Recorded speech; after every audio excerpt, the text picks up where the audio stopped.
বিয়ের পর এই প্রথমবার হরিপদ তার শ্বশুর বাড়িতে যাচ্ছে। তার বউ লক্ষ্মী তার আগেই তার শ্বশুর বাড়িতে পৌঁছে গিয়েছিল। সে যখন তার শ্বশুর বাড়ির গ্রামের একটা মুদিখানা দোকানের সামনে গিয়ে যাচ্ছিল, তখন সেই মুদিখানা দোকানের দোকানি তাকে ডেকে বলল, না জামাই, বলিও না জামাই, কেমন আছো? আমি ভালো আছি ঘনা কাকা, তোমরা সবাই ভালো আছো তো? হ্যাঁ, এই ভগবানের আশীর্বাদে চলে যাচ্ছে। তা তুমি বুঝি শ্বশুর বাড়ি যাচ্ছ? তা আমাদের লক্ষ্মী মারে তো দেখছি না। ও দুদিন আগেই চলে এসেছিল, আমার কিছু কাজ ছিল, তাই সব কাজ সেরে চলে আসলাম। বাবা ভালো, তা এখন আসো তো কয়েকদিন?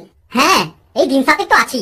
ঠিক আছে, তাহলে আজকে তাড়াতাড়ি বাড়ি ফিরে যাও, বিকেল তো হয়ে এলো, সন্ধ্যের আগে বাড়ি চলে যাও। কেন ঘনা কাকা, সন্ধ্যে হলে কি হবে?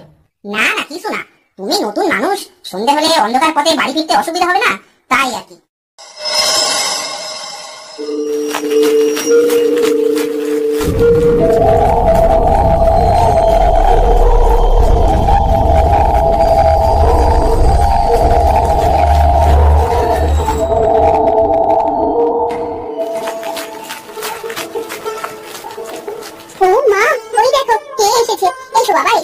কতদিন পর এলে, তা তোমার মা বাবা কেমন আছে বাবা? হ্যাঁ মা, মা বাবার বাড়ির সকলে ভালো আছেন।